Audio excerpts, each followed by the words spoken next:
하나님 감사합니다. 오늘도 수업을 시작하게 하셨으니 마치는 시간까지 늘 함께하여 주시옵소서. 예수님의 이름으로 기도드립니다. 아멘. 자, 공동서신은 이제 원래는 이제 바울 서신 배웠잖아요. 그 바울 서신 외에 있는 서신들을 공동서신이라고 원래는 불렀는데, 이게 이제 시대가 흘러가면서 이 내용들이 공동서신이라고 불리는 내용들이 거의 다 내용들이 비슷한 거예요. 그래서 뭐 이단을 대적하고 또 박해 가운데 믿음을 지켜라, 이런 공통적인 내용이 다 담겨져 있거든요. 그래서 이제 나중에는 이제 이 교회 전체를 위한 서신을 설명할 때 그냥 공동서신 이렇게 사용을 한 거예요. 그래서 그런 두 가지 의미를 담고 있다라고 보시면 되겠습니다. 자, 우리 오늘은 분량이 조금 되죠. 그래서 빨리 가겠습니다. 20번 야고보서. 저자는 예수님의 친동생 야고보입니다. 성경에 야고보가 많이 나오지만 유명한 사람은 3명이죠. 예수님의 제자 중에 2명이 야고보입니다. 세베대의 아들, 알페오 아들, 이렇게 야고보 나오고, 그 다음에 유명한 사람이 바로 이 야고보서를 쓴 예수님의 형제 야고보가 여기 나옵니다. 자, 이 정도 하시면 될 것 같고, 넘겨보겠습니다. 120페이지. 자, 120페이지. 그거 위에 거는 쭉 읽어보십시오. 예. 자, 내용 보겠습니다. 내용이 중요하니까. 본서는 기독교인의 실천 도덕을 강조한 것으로 교리적인 면은 강조되지 않았다. 이는 수신자들에게도 관계된 듯하다. 혹자들은 로마서의 교리적인 면과 반대된다고 하나 깊이 상고하면 상호 불가분의 관계가 있음을 시인하게 되며, 교리는 참된 신앙을 참된 행위가 따르는 것으로 해석해야 할 것이다. 예수님도 산상수훈을 강조하셨다. 바울 선생의 믿음에 대한 강조를 막연한 하나님의 지식에 두지 않고 하나님 계시에 대한 인간의 호응과 신뢰와 충성으로 신비적 그리스도와의 연합된 사랑의 행위로 연결시킨 것이다. 말을 되게 어렵게 해놨죠. 똑똑하신 분이에요. 자, 아무튼 우리는 똑똑하지 않아서 길게 못해요. 심플하고 그냥 딱 아는 것만 하지 못해요. 자, 예, 뭐 그렇게 생각해 주시면 감사한데, 자, 아무튼 야고보서는 이제 믿음은 뭐죠? 행동하는 것이다. 뭐 이런 식으로 나아가죠. 이렇게 말하는 이유가 뭐냐면, 우리의 이 선한 행동, 여기서는 지금 방금 도덕이라고 이야기했잖아요. 하나님께서 이루시는 어떤 선, 뭐 이런 걸 이루는 방법이 믿음 가운데 있기 때문이에요. 그럼 이 믿음은 누가 주시는 믿음이에요? 우리 개인적으로 발생시키는 믿음인가요? 그러면 예수님 오실 필요 없죠. 이성적으로 생각해야 돼요. 성령께서 주시는 믿음입니다. 성령께서 주시는 믿음이라는 이 말 안에는 하나님과 예수 그리스도가 함께 포함된 단어라고 보시면 됩니다. 한 분이시거든요. 세 위격이시지만 한 분으로 함께 하시기 때문에. 그렇기 때문에 믿음이 있다 하면서 행함이 없다, 이것은 거짓이다라고 말할 수 있는 거예요. 단호하게. 그 의미가 바로 이 야고보서의 모든 내용 안에 담겨져 있는 거예요. 그렇게 이해하시면 간단하게 이해가 될 겁니다. 그래서 그런 관점에서 야고보서를 한번 나중에 읽어보시기 바랍니다. 자, 21번 베드로전서. 빨리 갑니다. 121페이지. 자, 베드로전서는 이제 성령 강림 사건이 있고 난 다음에 수십 년이 지난 후에 이 로마에서 사역을 하던 베드로가 기록한 서신입니다. 그래서 5장 11절 이 말씀에 보면 로마에서 실루아노라는 사람에게 위탁을 시켜서 작성을 했다, 이렇게 나오거든요. 예, 그렇게 이해를 하시면 될 것 같습니다. 자, 1번 본명은 시몬입니다. 시몬. 예. 쭉 밑에 보시면 항상 수제자, 중간에 보시면 항상 수제자의 반열에서 일했다. 수제자가 뭘까요? 찾아보니까 제자들 중에 가장 뛰어난 사람. 뭔가 예수님이 뭔가 팍 말씀하시면 금방 이렇게 체득하면서 이렇게 더 효과적인 걸 발휘시킨 그런 사람을 수제자라고 합니다. 그는 위대한 신앙 고백을 하였으며 베드로 곧 반석, 이 아람어로 게바입니다. 게바. 원래 이름은 시몬이고 아람어로는 게바. 그럼 베드로라는 이름은 어떻게 나왔을까요? 이 게바라는 말을 헬라어로 번역하면서 베드로라는 말이 나왔어요. 페트로스.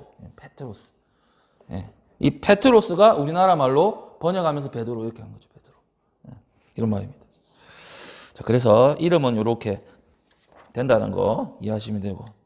넘어갑시다. 122페이지. 그의 업적 보겠습니다.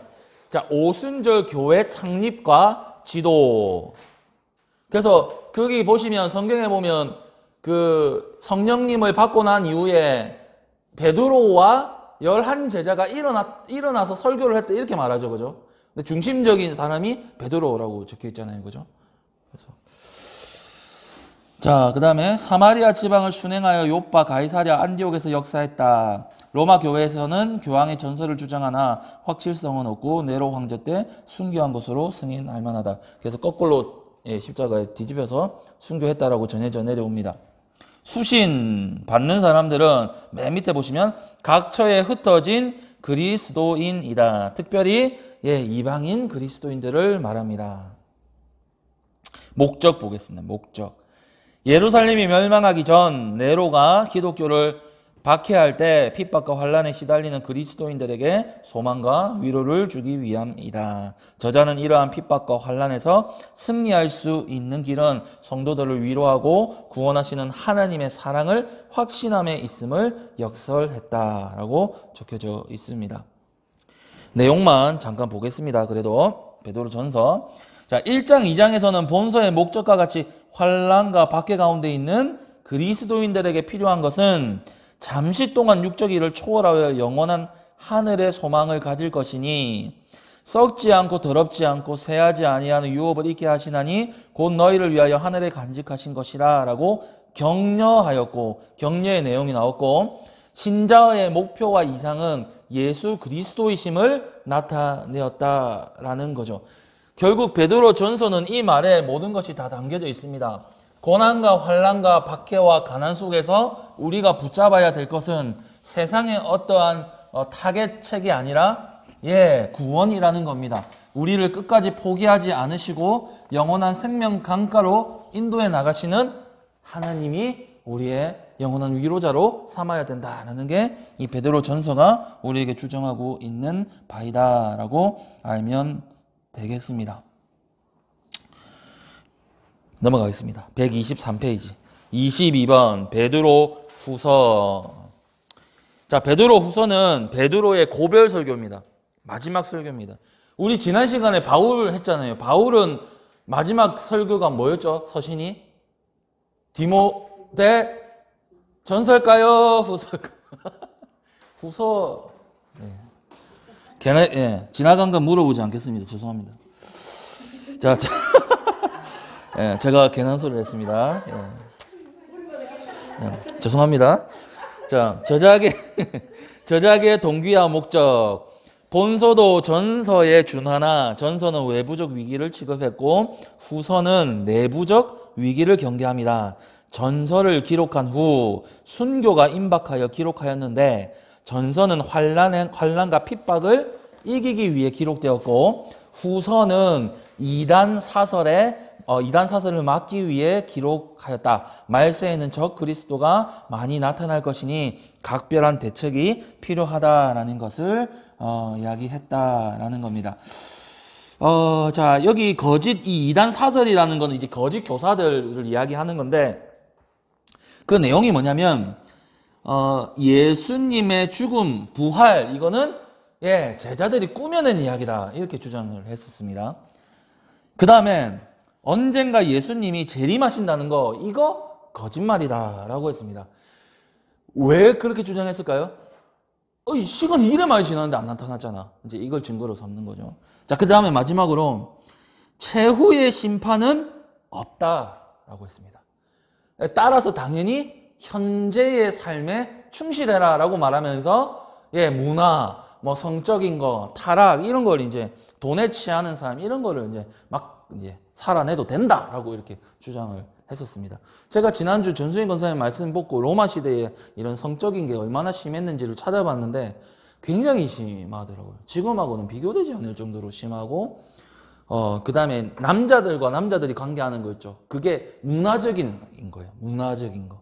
그 다음에 우리가 흔히 말하는 철학자들 있잖아요. 그 애들은 이 어린 애들 있잖아요.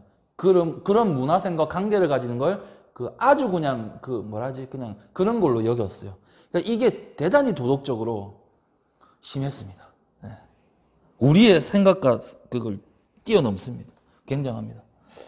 그렇다는 거 아시면 되겠습니다. 자, 그래서 이런 거짓 교사들을 막아야 된다. 내용 한번 보겠습니다. 1번 인사적 부분에 처음에 서론 부분에 서론 부분이 일어났는데 인사적 부분이 일어났죠. 지식은 신앙을 기반으로 해야 한다는 것이요. 이 지식의 발전을 힘써야 함을 강조했다. 예. 그거? 예, 인사적 부분이. 예, 그런 것 같습니다. 2번, 사도들의 교훈을 기억하고 지킬 것. 당연한 거죠. 3번, 2장과 3장에서 거짓 교사에 대한 경고로서 부도덕한 자들의 정체를 폭로하고 3장에서는 그릇된 종말관에 대한 이단자의 경고와 이단에 대한 해명을 가하고 조용히 재림을 기다릴 것을 권하고 있다. 이 신앙은 곧 성결한 생활을 대망할 것이요 이단자에게 속지 말 것이다. 우리의 부활은 무슨 부활이죠? 몸의 부활이잖아요. 그죠? 몸. 하나님께서 만드신 우리의 육체는 귀한 것입니다. 이걸 기억하셔야 됩니다. 마지막 날에 이 몸으로 부활을 하게 되니까요. 그죠? 23번 요한 1서 들어갑니다. 요한 1서. 자, 요한 1서는 서신이 아니고요. 시적인 설교라고 보시면 됩니다. 설교문인데 약간 감성적인 그런 설교문이라 보시면 되겠고 그 다음에 이 요한 1서의 모든 핵심 개념은 요한복음에서 나옵니다. 특별히 요한복음 13장에서 17장에 이제 예수님의 마지막 설교에서 그 내용이나 이런 중심 주제를 많이 데리고 옵니다. 자, 그걸 아시면 되겠습니다. 저자는 사도 요한. 목적 보겠습니다. 목적. 본서를 기록한 연대로부와 이단자들을 배격하고 내용 똑같죠. 그죠? 공동서신의 내용. 진리를 수호하려는 데 있다. 당시 소아시아 터키 지방이죠. 지금 영지주의란 이단 사설이 혼란을 일으키고 있었다. 그래서 이 혼란을 막고 바른 그리스도의 진리를 수호하는 데 목적이 있다. 이 요한 1서가 나타내는 건 세 가지입니다. 삶, 우리의 삶, 진리, 사랑. 이제 요 세 가지를 중심 주제로 잡는데 이거를 이제 우리가 보통은 이제 차례차례로 설명을 하잖아요. 예를 들면 서론을 말하고 예화를 말하고 중심 본론, 결론 뭐 이런 식으로 설교의 논지를 전개해 나간단 말입니다. 근데 이 요한 사도는 삶과 진리와 사랑이라는 이 세 가지에 나타내고자 하는 주제를 이렇게 한 번 더 엮고 요렇게도 한 번 엮고 또 이렇게도 한 번 엮고 그러니까 뭐 이렇게도 엮고 이게 막 반복되면서 순환적으로 이걸 계속 설명하는 요한 1서에 이게 설명되어 있는 방식입니다. 뭐 그냥 이렇다고 아시면 됩니다. 자, 그 다음에 영지주의 나오네요. 영지주의. 영지주의는 영혼은 선하고 육체는 악하다. 이겁니다. 영지주의. 영지버섯이 아닙니다. 자, 영지주의. 영혼은 선하다. 영혼은 선하고 육체는 악하다. 이거를 이제 어려운 말로 이원론적이다. 그 다음에 그렇기 때문에 이게 뭐가 나왔냐면 극단적으로 치달을 수밖에 없었어요. 왜 그럴까요? 예, 선하님은 악이니까. 중간은 없잖아요. 그러니까 극단적인 거예요. 극단적, 어디로 가볼까요? 쾌락. 극단적 쾌락주의로 갈 수도 있었어요. 극단적 쾌락주의 혹은 극단적인 금욕주의. 왜 그럴까요? 극단적으로 갈 수밖에 없었던 건 설명했고 어떻게 왜 쾌락주의로 갈까요? 육체가 악하니까. 그럼 왜 금욕주의로 갈까요? 영혼이 선하니까. 이해가 되시죠? 이렇게 갈 수밖에 없어요. 두 쪽으로. 자, 그 다음에 그러면 영혼의 구원은 있을까요? 없을까요? 있어요. 왜냐하면 영혼은 선하기 때문에. 영혼의 구원은 있어요. 있는데 그 방법은 뭘까요? 비밀스러운 뭐 지식에 있었다 이렇게 얼렁뚱땅 말하죠. 어쨌든 있다는 거예요. 비밀스러운 지식을 통해 소수의 사람에게 전해져 내려온다 이렇게 말합니다. 몇 사람의 소수의 사람 비밀스러운 계시 뭐죠? 딱 이단이 하는 짓이죠. 영지주의입니다. 그래서 계속 읽어 내려가겠습니다. 125페이지입니다. 위에서 네 번째 줄. 이들의 사상은 물질과 육체를 무조건 제약시하여 그리스도의 성육신과 구속적 죽음과 부활을 부인한 결과로 이단이 되었다. 자, 뭐 자기들이 이렇게 주장을 하는 건 상관없어요. 뭐 자기들 마음대로 사는 거니까. 근데 여기에서 이거를 어디로 끌고 들어온 거예요?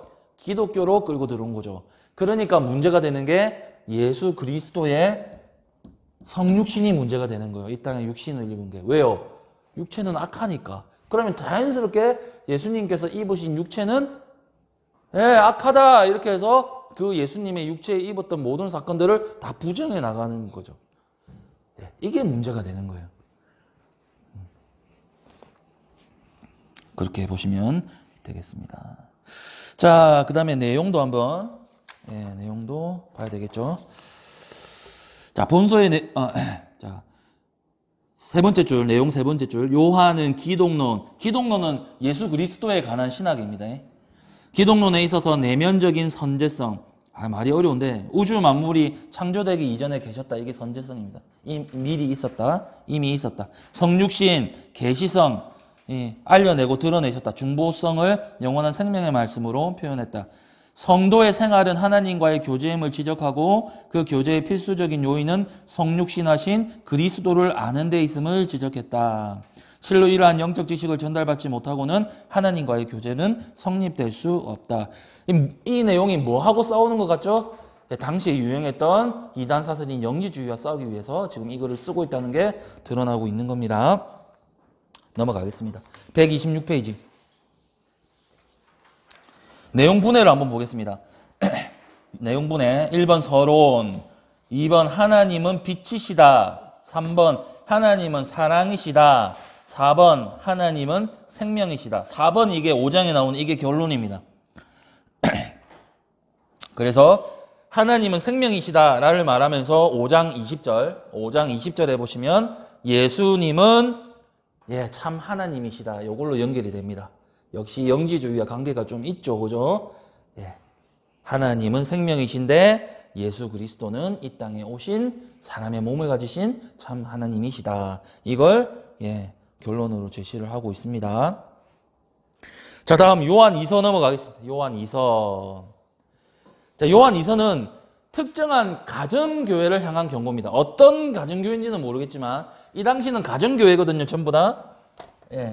가정에서 예배를 드렸는데 이 가정교회 어떤 교회에 대한 경고를 적고 있는 게 요한 2서다라고 보시면 되겠습니다. 목적 보겠습니다. 1번 수신자에게 좋은 소식을 말하기 위하여. 2번 거짓 교사를 받아들임에 대한 경고. 그래서 이 경고를 어떤 식으로 했냐면 만약에 미혹하는 자들이 온다면 그들을 절대로 어떤 선이나 뭐 어떠한 것들을 제공해주면 안 된다. 이렇게까지 구체적으로 설명을 하고 있습니다. 분해 한번 보겠습니다. 127페이지. 1번 진리 가운데 거하라. 2번 서로 사랑하라. 3번 미혹자들을 받아들이지 말라. 4번 교제 가운데 즐거움을 찾아라. 자, 다음 25번 요한 3서 다 돼갑니다. 자, 이들 가정교회 중에 한 곳에 성도인 가이오에게 보내는 글이 요한 3서입니다. 그러니까 글이 어떻게 되죠? 요한 1서는 큰 소아시아 지역, 2서는 그 중에 한 곳인 교회, 3서는 그 중에 한 사람에게 이렇게 가는 거죠. 이것도 요한의 센스라고 해야 돼. 재밌죠. 그렇습니다. 저자는 사도 요한, 수시는 사랑하는 가이오, 요한의 전도를 받고 개종한 자. 배경과 목적 보겠습니다. 참된 신앙인들과 그리스도를 증거하는 하나님의 종들을 거절하는 당시 교회 지도자인 디오드레베에 대한 경고와 가이오의 도움을 구함에 있다. 그러니까 그 가정교회 지도자는 디오드레베인데 이 디오드레베란 사람이 이 장로 요한을 포함한 그와 관계된 모든 사람들의 방문이나 어떤 이런 것을 다 거부하고 있는 거예요, 지금. 다 거절하고 있는 거죠. 그래서 그 안에 있던 가이오에게 편지를 보내서 진짜 하나님의 종과 가짜 하나님의 종을 구분해야 되지 않겠느냐. 그러니까 진짜 종들인 형제들을 환대하십시오라고 요청하는 게 바로 요 3서 편지라고 보시면 되겠습니다. 예.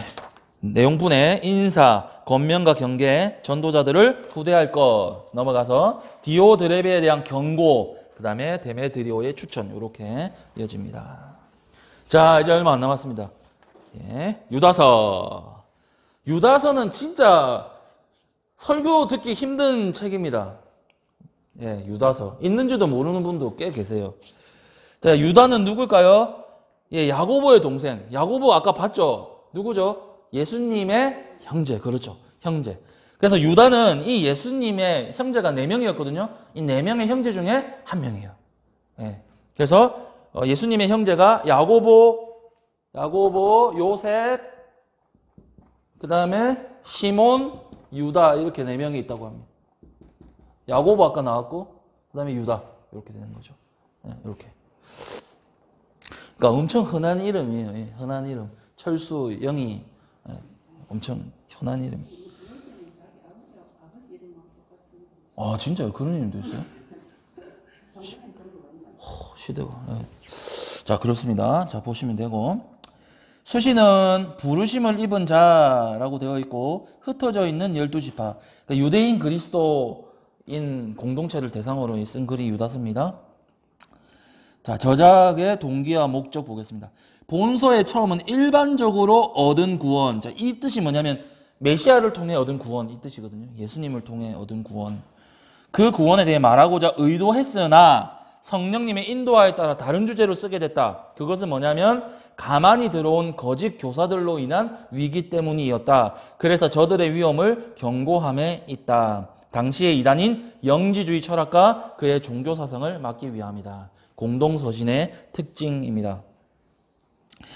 내용, 서론에서 인사와 기록의 동기를 말했고 왜 이 글을 쓰게 됐는지 동기를 말했고 이단의 규탄과 심판에 대한 전제와 이단자의 죄상과 심판의 확증의 신뢰를 들었다. 오유, 참. 예, 그렇습니다. 이 말이 뭐냐면 이 이단 사람들이 들어와서 한 일들을 구약에 기록된 말씀 있잖아요. 심판. 그 심판을 예시로 들어서 경고했다. 이 말입니다. 예. 그게 뭐냐면 이제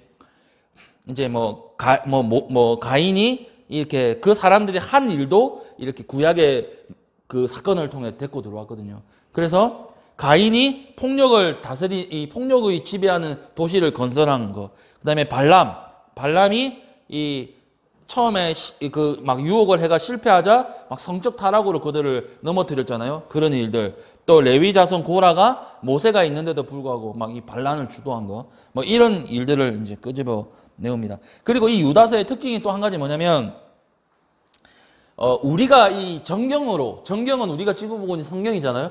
근데 그런 게 아닌 신기하더라고요. 모세 승천기 뭐 이런 책이 있어요.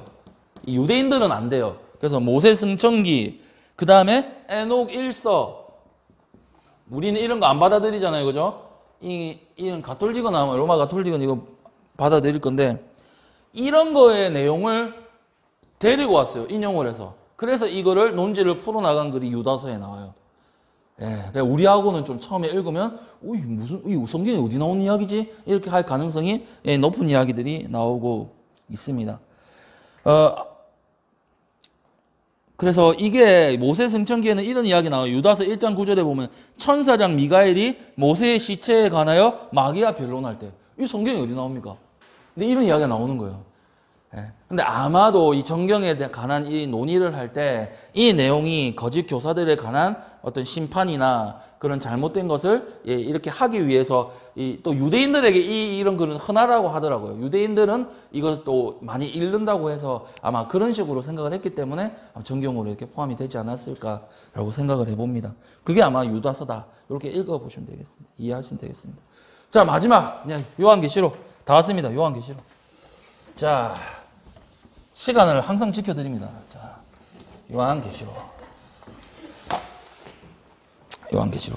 요한계시록은 사실 뭐 목사님도 많이 설명을 하셨고 또 그렇게 한데 제가 생각하는 요한계시록을 간략하게 정리하고 마치면 어떨까라고 뭐 나중에 읽어보시면 돼요. 어차피 뭐 목사님 강해도 다 하셨고 어쨌든 여기서 설명을 해드릴 것만 몇 개 봐드릴게요. 129페이지에 보시면 저자의 신분 해가지고 하나, 둘, 셋, 넷, 다섯, 여섯, 일곱 번째 보시면 도미티안 황제 때의 밤모습의 정배 갖고 했죠. 정배는 이제 유배, 귀양 이런 뜻입니다. 예. 그 다음에 수신에 보시면 상징적 수를 사용했다. 요한계시록은 무조건 상징으로 봐야 됩니다. 상징. 문자로 보면 안 됩니다. 문자로 보면 안 돼요. 상징으로 보셔야 돼요. 자, 그렇게 보시면 되고 그 다음에 뒤쪽으로 넘어가 보십시오. 130페이지 동기 보이시죠? 1번 동기 그 제일 밑에 부분에 보면 니골라당이라 나와요. 니골라당. 요거 설명해 드릴게요. 이 한 번 하나님을 믿은 후에는 무슨 행동을 해도 죄가 되지 않는다 이렇게 주장하는 사람들입니다. 한 번 뭐 구원 받았으면 끝이지. 그게 뭐 죄가 돼. 다 용서하셨는데. 이렇게 하는 거. 그렇기 때문에 이게 뭐가 오냐면 도덕 폐기론이 오는 거예요. 예. 그 다음에 무율법주의. 이런 게 이제 따라옵니다. 그러니까 그런 거 중요한 거 아니라는 거죠. 내 마음대로 이제 살아도 된다라는 거죠. 다 용서받았는데 뭐. 택도 없는 소리를 한 사람들이 이 니골라당. 이렇게 보시면 되겠고. 자, 그 다음에 넘어가 보겠습니다. 쭉쭉 넘어가셔서 133페이지 한번 가보십시오. 133페이지. 해석의 견해 나오죠. 요거 잠깐 설명해 드릴게요. 1번 과거적 해석법의 견해. 그러니까 이거는 말 그대로 이 요한계시록의 4장부터 19장 이 기록이 1세기 후반 그러니까 요한이 이 글을 썼잖아요. 이 글을 썼을 때 이미 다 끝난 거예요. 그 요한 당시에 현재적인 일로 끝나버린 거예요. 그러니까 요한을 괴롭히고 로마 시대에 박해가 있었던 그 일들이 적그리스도로 표현됐다는 거예요. 이게 과거적 해석법이에요. 이해가 되시죠? 자, 그 다음에 2번 역사적 해석법. 이건 뭐냐면 역사적인 사건들과 매칭을 시키려고 하는 거예요. 요한 당시에 그 받았던 계시는 미래의 거죠. 근데 그 미래의 것이 우리의 관점에서 보면 우리의 이전의 과거에서 역사적인 큰 사건들을 통해 모두 성취되었다. 이래 보는 게 이 역사적 해석법이에요. 자, 그 다음에 미래적 해석법. 이거는 4장 이후부터 이제 장차 일어날 일. 우리에게도 현재 또는 미래인 거죠. 이렇게 보는 거. 이게 우리가 채택하는 방법입니다. 자, 마지막 네 번째. 관념적 또는 영적 해석법의 견해. 자, 이거는 성경의 모든 일들이 실제가 아니다라는 거예요. 실제가 아니고 어떤 진리를 상징적으로, 추상적으로 이렇게 묘사한 게 그런 표현이다라고 주장하는 게 이 4번입니다. 우리는 3번 해석을 따릅니다. 자, 그 다음에 이 정도 보시면 일단 요한계시록에서 나중에 한번 읽어보실 때 전혀 문제가 되지 않습니다. 자, 이제 마지막입니다. 제가 보는 요한계시록을 한번 설명을 해드릴게요. 요것만 하면 30분 될 것 같아요. 자, 맨 처음에 요한계시록 보실 때 나타나는 게 뭘까요? 묵시록이잖아요. 요한계시록은 아직 일어나지 않은 일. 그리고 우리가 모르는 걸 나타내서 보여준 묵시란 말이에요. 그런데 이 묵시 가운데 처음에 만약에 여러분들이 묵시를 어떤 사람이 돼서 누군가에게 이렇게 알려주고 싶으면 뭐가 먼저 나와야 될까요? 그렇죠. 무슨 재앙이나 뭐 어떤 임박한 진노에 관한 어떤 그런 게 맨 처음에 서두에 나와야 되잖아요. 근데 서두에 뭐가 나올까요? 요한계시록이? 7 교회에 대한 게 나와요. 7 교회. 7이 뭐죠? 상징으로 봐야 된다고 했죠. 그렇죠. 그럼 무슨 교회예요? 모든 교회죠. 신약에 있는 모든 교회들을 뜻하는 거예요. 그 교회 가운데 뭐 어떤 말씀을 주셨죠? 책망과 칭찬을 주셨죠. 크게 보자면. 그래서 책망은 회개하라, 충성하라, 다시 돌아서라, 뭐 이런 거, 뜨거워져라, 뭐 이런 거. 칭찬은 잘했다. 예, 뭐 이런 거죠. 이런 말씀을 주셨다라는 거예요. 서두가 중요한 거죠. 서두가 이런 것으로 왔다라는 거예요. 모든 시대 가운데 일어나는 하나님의 눈을 말씀하고 계신 거예요. 그죠? 판단이죠. 자, 그러면 이 교회를 향해서 왜 이런 말씀을 주셨을까요? 이 지금 배경이 뭐죠? 로마잖아요, 로마. 로마 이 시대는 극심한 환란 시대입니다. 극심한 환란 시대예요. 우리의 상상을 뛰어넘는 이 박해가 있는 시대라는 거죠.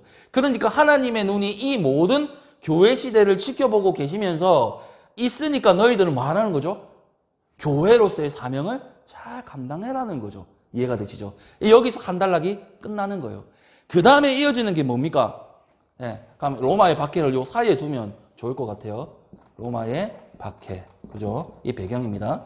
자, 그 다음에 이어지는 거는 우리가 기대했던 이 요한계시록 묵시니까 야 멋진 미래에 대한 예언들이 나오죠. 뭐가 나올까요? 인 나오죠. 인. 그 다음에요? 나팔이죠. 나팔. 인, 나팔. 그 다음에 대접이죠. 대접. 이 세 개가 나옵니다. 그죠? 아시죠? 맞죠? 맞아요. 자, 그러면 여기 앞에 나오는 게 있어요. 여기 앞에 나오는 거. 인을 조금 더 얇게 쓰면 인. 요 앞에는 뭐가 나올까요? 예수님의 재림이 나와요. 이게 뭐냐면 뭘로 표현되냐면 죽임당한 어린 양이 나와요. 목이 베어져 있어요. 목이. 피가 나고 있어요. 그 어린 양이 나와요. 그러면서 요한이 뭘 봤죠? 예, 하나님의 손에 들린 두루마리를 보는 거예요. 근데 이걸 뗄 사람이 없다는 거예요. 이 일곱 봉인이 돼 있는데 이걸 뗄 사람이 없으니까 눈물 줄줄 흘리면서 큰일 났다 어떡하지 이라는 거예요. 그때 어린 양이 나와서 이 어린 양이 이 봉인을 떼시기에 합당하다 이렇게 된 거예요. 이게 서둔 거예요. 이게. 예. 그러면서 일곱 인이 떨어지죠. 그러면서 말이 나타나고 기근이 나타나고 막 여러 가지 환란이 나오잖아요. 그죠? 그러면서 일곱째 인이 뭐였죠? 첫 번째 나팔이 나오는 거예요. 이게 이렇게 연결되잖아요. 그 다음에 똑같이 또 나와요. 뭐 말도 나오고 뭐 여러 가지 뭐 어려움들 막 나와요. 막 불이 떨어지고 막. 그런 다음에 일곱 나팔이 나오죠. 일곱 나팔은 뭐였을까요? 재앙이 대접이 등장하는 게 나오는 거예요. 첫 번째 대접이 이렇게 연결되죠. 자, 그리고 나서 이 마지막은 뭐가 나올까요? 예, 그 악인들의 심판, 그렇죠. 멸망, 심판. 그게 뭐로 표현됩니까? 바벨론으로 표현되죠. 바벨론이라는 말은 로마를 상징하던 그 당시 사람들의 암호와 같은 단어였어요. 자, 그 다음에 악인 멸망하고 심판 당하죠. 그 다음에 뭐가 올까요? 신천신지가 옵니다. 신천지가 아니고요. 이 뭐죠? 새하늘과 새 땅이 오는 거예요. 이 안에 뭐가 표현되어 있습니까? 다른 말로 혼인잔치가 일어나는 거죠. 하늘에서 내려오는 새 예루살렘성이 내려오게 되는 거예요. 영원한 왕국. 그러면 이게 의미가 뭘까요? 같은 거예요. 같은 거. 같은 사건이에요. 같은 사건. 이거는 왜 이렇게 다르게 일어나고 사실 정확하게 보면 이게 갈수록 극심해지거든요. 그게 대접은 뭐냐면 진노의 엑기스예요. 하나님의 진노의 엑기스. 엑기스가 대접장이거든요. 왜 이게 갈수록 심해질까요? 예, 반드시 멸망당한다는 표죠. 네, 그렇습니다. 그래서 이제 요거를 순차적으로 보는 관점이 있고 이거를 전체의 하나의 재앙으로 보는 관점이 있어요. 근데 저는 이거를 하나로 봅니다. 그러니까 이 요한계시록은 절대로 어려운 책이 아니에요. 어떤 한 사건이에요. 그러니까 우리가 구약 성경도 한번 이 요한계시록 전에까지 딱 잘라서 창세기부터 이 요한계시록 유다서까지 딱 잘랐어요. 이 전체의 내용이 뭐예요? 예, 죄악, 예수님의 십자가, 그 다음에 심판의 예언이잖아요. 심플하잖아요. 요한계시록을 그냥 마지막에 와서 하나님이 뭐하게 섞었어요. 와, 이거 뭐 이렇게 씌우면 안 되지 이러면서 막 중간에 썼거든. 이 말이 되는, 안 된다는 거죠. 심플한 거죠. 단지 이렇게 표현을 하는 이유가 뭘까요? 우리를 위해서인 거예요. 고난이 극심하니까 하나의 재앙을 보고 위로받고, 그 다음에 극심한 재앙을 보고도 위로받고, 그 다음에 와, 이런 재앙이 있을까 하는 걸 통해 위로, 하나님의 사랑의 표현인 거죠. 그래서 요한계시록은 돋보기로 한 사건을 확장하고 막 이야기를 전개해 나가다가 갑자기 이 표시를 넣어가지고 갑자기 다른 이야기로 막 가는 거예요. 예. 그러면서 또 다양한 관점으로 막 이거를 새 사건으로 막 조금 다른 그림으로 그려내요. 이 아까도 설명해 봤잖아요. 이게 누구의 특징이죠? 요한의 특징이죠. 센스 있는 요한의 특징하고 딱 들어맞잖아요. 이런 표현이. 그렇기 때문에 이 관점이, 이 나팔장의 이 대적 관점이 어디로 들어오는 거예요? 여기로 들어오는 거죠. 하나님의 관점. 하나님이 전 교회 시대를 두루 감찰하고 계시다라는 이쪽으로 들어와지는 거예요. 그러면서 우리의 시대, 아까 목사님이 설명하셨지만 우리의 전체의 이 시대는 무천년의 시대다. 그러면 천년왕국은 지금 없다는 게 아니라 있다는 거예요. 무천년설은 없다는 게 아니라 있다는 거예요. 뭐 어디에 있을까요?